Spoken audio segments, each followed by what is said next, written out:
السلام علیکم. You are watching I am Imran Sultan. آج کل ہم دیکھ رہے ہیں کہ پاکستان میں ایک بھونچال سایا ہوا ہے آڈیو لیکس کا. ظاہر ہے کہ وہ جو جسے ہم کہتے ہیں کہ پولیٹیکل انسرٹنٹی وہ اپنی جگہ پر، اور اس چیز کو اور زیادہ ٹریگر کر رہی ہیں یہ آڈیو لیکس اس وقت جو سامنے آئی ہیں. ماضی میں بھی ہم نے دیکھا کہ مختلف حکومتوں کے دور میں اپوزیشن کے خلاف، اپوزیشن جو ہے وہ حکومتی شخصیات کے خلاف اس طرح کی چیزیں کرتی رہتی تھی، اور ٹیلی فون کالز ٹیپ ہونا، واٹس ایپ میسیجز وغیرہ کا لیک ہونا یہ بڑی عام سی بات رہی ہے.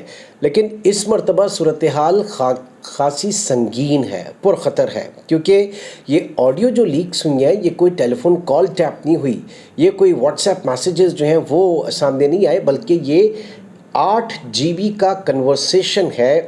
یہ ڈیٹا ہے باتیں کرتے ہوئے، گفتگو کرتے ہوئے، وہ بھی پاکستان کی محفوظ ترین جگہ، انتہائی سیکیور جگہ، پرائم منسٹر ہاؤس، وزیر اعظم ہاؤس جو ہے اس کے اندر کی گفتگو جو ہے مختلف لوگوں کے درمیان، یہ باقاعدہ جو ہے یہ ہیک ہوئی ہے. یہ پھر اس کے بعد اس کو ٹرانسمٹ کیا گیا، اور یہ جہاں پہنچی ہے وہ بھی کوئی بہت اچھی جگہ نہیں ہے، وہ بھی انتہائی جسے ہم کہہ سکتے ہیں کہ کاز آف کنسرن ہے. یہ اس وقت ڈارک ویب کے اندر موجود ہے. تو پہلے تو میں یہ آپ سے عرض کروں کہ ظاہر ہے کہ یہ ایسا نہیں کہ کسی کی ٹیلی فون کال ٹیپ کر کے اور اس کے بعد اس کو ریلیز کر دیا گیا. اور یہ 8 GB کا ڈیٹا ہے. جسٹ امیجن کہ 8 GB میں کتنی آڈیو فائلز، یا اگر ویڈیو فائلز بھی ہوں گی تو وہ کتنی ہوں گی. بہرحال اگر آپ ایزیوم کر لیں کہ آڈیو فائلز ہیں، اور وہ بھی بغیر کسی ٹیلی فونک کنورسیشن کے، جو لوگ آپس میں بیٹھے ہیں ان کی آپس کی باتیں.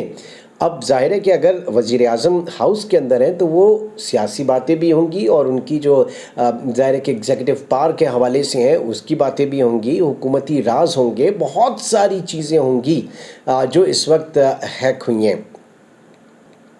یہ جیسے کہ میں نے کہا کہ اس وقت یہ ساری چیزیں ڈارک ویب کے اندر، اور وہ بھی فار سیل. اس کو آپ پیسے دے کر خرید سکتے ہیں اس کلاسیفائڈ انفارمیشن کو، اور اربوں میں وہاں پر بولی لگی ہے جو اس وقت پتہ چل رہا ہے. بہرحال یہ کرنے والے کون ہیں؟ پہلے تو ذرا اس کو سمجھ لیں کہ جو میں بار بار کہہ رہا ہوں، ڈارک ویب کے اندر ایک انٹرنیٹ کو اگر ہم بات کریں تو یہ 3 سرفیسز کی ہوتی ہیں. سب سے پہلے تو جو ہم اپر سرفیس کی بات کرتے ہیں، جو فرسٹ سرفیس ہوتی ہے اس پہ تو ہر طرح کا ڈیٹا، ہر طرح کی براؤزنگ جو آپ کرتے ہیں، جو بھی ہم انٹرنیٹ پہ ایکٹیویٹی کرتے ہیں، گوگل سرچ کرتے ہیں یا یوٹیوب کے اوپر، یا آپ سمجھ لیں کہ کسی بھی سائٹ پہ جا کے ہم جو بھی آپریٹ کرتے ہیں، جو ہم ایکسس جہاں تک ہمارا ہے وہ آپ کی فرسٹ سرفیس اس کی کہلاتی ہے. پھر اس کے بعد آتا ہے ذرا تھوڑا سا ڈیپ میں آپ چلے جائیں تو ڈیپ ویب آ جائے گا. تو سرفیس ویب کے بعد ڈیپ ویب آ جائے گا. اب مثال کے طور پہ میں اس کو ایسے لیتا ہوں کہ بہت سارے بینکس ہیں، ان کی انفارمیشن جو ہے وہ آپ بھی دیکھ رہے ہیں، میں بھی دیکھ رہا ہوں، ان کے پروڈکٹس آپ بھی دیکھ رہے ہیں، میں بھی دیکھ رہا ہوں. لیکن ان بینکس کے اندر کتنے اکاؤنٹس ہیں، اور ان اکاؤنٹس کے اندر پہنچ جانا، یعنی مثال کے طور پہ اگر میرے پاس کوئی جی میل اکاؤنٹ ہے میرا، یا میرا کوئی بھی ایسی چیز ہے جو کہ پاسورڈ پروٹیکٹڈ ہو، جس میں یوزر نیم اور لاگ ان آئی ڈی وغیرہ ہو، پاسورڈ وغیرہ ہو، اور ان تک ایکسس کر لیں، جو کہ بڑی نارمل سی پریکٹس ہے، ہیکرز جو ہیں دنیا بھر کے ایسا کرتے ہیں، وہ جناب ڈیپ ویب میں چلا جاتا ہے. دین اس کے بعد جو سطح آتی ہے سب سے زیادہ، وہ ڈارک ویب کی آ جاتی ہے، جو کہ ایک پوری ایک اندھیری دنیا ہے. اور وہ دنیا بالکل بھی لیجٹمیٹ نہیں ہے. اس دنیا کے اندر ہر طرح کی غیر قانونی کام ہو رہے ہیں. اس دنیا کے اندر جو ہے اسمگلنگ ہے، ہتھیاروں کی اسمگلنگ شامل ہے، اس میں ہیومن ٹریفکنگ شامل ہے، اس میں ڈرگس کا کاروبار شامل ہے، اس میں فلیش ٹریڈ شامل ہے. یہ بہت ساری چیزیں کیونکہ وہاں پر جو لوگ آپریٹ کرتے ہیں، اول تو آپ ان عام گوگل اور دوسرے جو سرچ انجنز ہیں ان کی مدد سے آپ وہاں پر جا ہی نہیں سکتے. ان کے الگ براؤزرز ہوتے ہیں. پھر وہاں پر بھی جو بہت ایکسپرٹ، جو جسٹ بیانڈ دی لیولز، نیکسٹ لیول کے جو لوگ ہوتے ہیں وہ وہاں پر جاتے ہیں، اور وہاں پر ان کو ہر طرح کی چیز ملتی ہے، پورن سے لے کر جسٹ نیم اٹ. اور دوسری چیز یہ کہ وہاں پہ جو سروسز وغیرہ خرید و فروخت ہوتی ہے، وہ ایسا نہیں کہ آپ نے کوئی آپ چلے بھی گئے اگر ڈیپ ویب کے اندر، اور وہاں پہ جا کر آپ کو کوئی چیز پسند آ گئی، یا آپ نے کسی کے کوئی کانٹریکٹ دے دیا کسی کو مارنے کا، قتل کرنے کا، اور اس کے بعد اپنے کریڈٹ کارڈ سے آپ پیمنٹ کر رہے ہیں اور پھر پھنس کے بیٹھ گئے. نو وے. آپ کو پتہ ہے کہ یہ جو ورچوئل کرنسی ہے، ورچوئل کرنسی بٹ کوائن، یہ سب سے زیادہ جو ہے ڈارک ویب کے اندر اس کی ایکسیپٹنس ہے. جو منشیات کا کاروبار ہوتا ہے، جو ڈرگس کا کاروبار ہوتا ہے، کیونکہ اس کے اندر آپ آئی پی ایڈریسز جو ہے وہ ٹریک نہیں کر سکتے، اس کے اندر نہیں پتہ چلتا کہ کون بندہ یہ اسائنمنٹ کس کو دے رہا ہے. لیکن پھر بھی یہ ساری چیزیں جو ہیں وہاں پر بڑی تیزی سے پنپ رہی ہیں. تو یہ آپ کا پرائم منسٹر ہاؤس کا جو ڈیٹا ہے، یہ ڈارک ویب کے اندر پچھلے کئی دنوں سے فور سیل ہے. اور یہ جس کمپنی نے کیا ہے، یہ اس کے بارے میں بتا دوں کہ انڈی شیل کے نام سے یہ کمپنی ہے، اور بنیادی طور پر اب تک جو ڈیٹیلز ان میں کہا جا رہا ہے کہ 3 لوگوں نے یہ مل کے بنائی تھی. ایک اس میں انڈین شامل ہے، ایک اس میں سویڈن کا بندہ ہے، اور ایک کیلیفورنیا. تو یہ 3 جگہوں سے ایک ایکسپرٹیز آپ کہہ رہے ہیں کہ مل کے اور اس کے اندر چل رہی ہیں. اور ماضی میں انہوں نے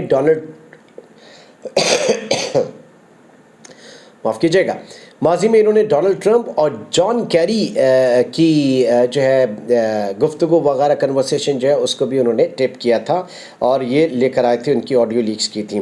اب میرے لیے یا ہر پاکستان کے لیے، کیونکہ پاکستان ایک نیوکلیئر اسٹیٹ ہے اور پاکستان کی فوج دنیا کی بہترین مانی ہوئی فوج ہے. یہ جو کلیم کیا جا رہا ہے آپ کے انڈی شیل کے نام سے، انہوں نے اپنا ٹویٹر اکاؤنٹ جو ہے وہاں پہ بھی کچھ چیزیں ہیں، اور وہاں پہ جو ڈیٹیل سامنے آئی ان کے مطابق آنے والا جمعہ یعنی 30 ستمبر پاکستان کے لیے بڑا خطرناک ہوگا، ہمارے حکومتی ایوانوں کے لیے اور ہمارے پولیٹیکل پرسنالٹیز جو ہیں ان کے لیے. اگر یہ ایسا نہیں ہے کہ جناب اس میں اس وقت اگر پرائم منسٹر شہباز شریف ہیں تو صرف انہی سے ریلیٹڈ یا ان کی پارٹی سے ریلیٹڈ آڈیوز ہیں وہ سامنے آئیں گی. آپ کو یاد ہے کہ خان صاحب کی بھی ایک آڈیو لیک جو ہے اس وقت سامنے آئی، جو ان کے پرنسپل سیکرٹری اعظم خان کے ساتھ تھی ان کی، اور وہ تھی سائفر کو لے کر، جو امریکن سائفر جس کے اوپر وہ کلیم کرتے ہیں کہ رجیم چینج ہوا. تو یہ، اور آج ہم یہ دیکھ رہے ہیں کہ باقاعدہ اس کو جو ہے ایک بہت خوشائن قرار دیا جا رہا ہے پاکستان تحریک انصاف کے لوگوں کی طرف سے کہ جناب ایک سائفر جو ہے اس کی حقیقت ایک سامنے آ رہی ہے، تو بڑی خوشائن چیز ہے.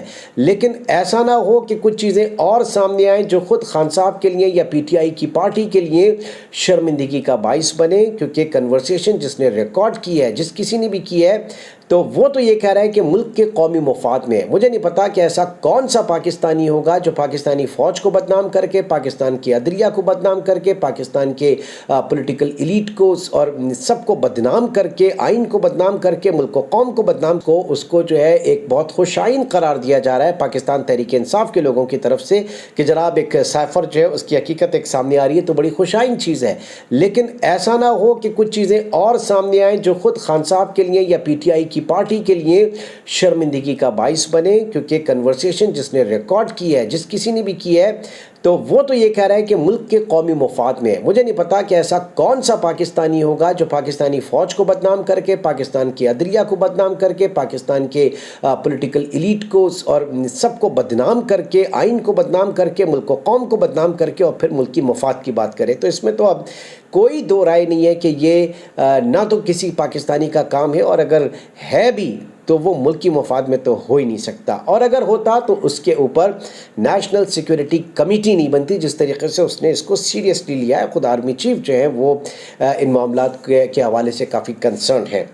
اب جو کہا جا رہا ہے کہ جمعہ 30 سپٹمبر کو جو آڈیو ریلیز کی جائے گی، پہلے تو یہ کہنا ہے جناب یہ جو کوئی بھی ہیکر ہے اس نے باقاعدہ کہا ہے کہ ملکی مفاد کی خاطر میں یہ کر رہا ہوں اور اب کوئی بھی آفر ایکسیپٹ نہیں کروں گا.